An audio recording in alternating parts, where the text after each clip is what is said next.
তৃতীয় ধাপের ইউপি নির্বাচনে সিলেট জেলার ১৬টি ইউনিয়নে নির্বাচন অনুষ্ঠিত হয়েছে।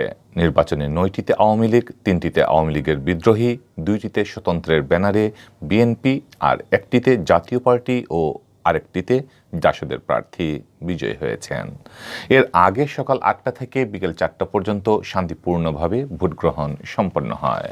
সিলেটের দক্ষিণ সুরমা উপজেলার ৫টি ইউনিয়নে ভোটগ্রহণ অনুষ্ঠিত হয়েছে।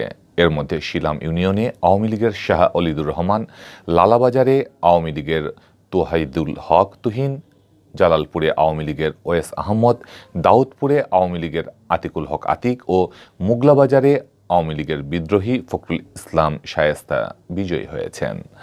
গোয়াইনঘাট উপজেলার ডৌবাড়ি ইউনিয়নে আওয়ামী লীগের বিদ্রোহী এম নিজাম উদ্দিন, তুয়াকুলে আওয়ামী লীগের মোহাম্মদ লুকমান, নন্দীরগাঁওয়ে আওয়ামী লীগের এস কামরুল ইসলাম আমিরুল, ফতেহপুরে আওয়ামী লীগের বিদ্রোহী আমিনুর রশিদ চৌধুরী, লেঙ্গুরায় আওয়ামী লীগের মোহাম্মদ মুজিবুর রহমান ও রুস্তমপুরে স্বতন্ত্রের ব্যানারে বিএনপির শাহাবুদ্দিন বিজয়ী হয়েছেন।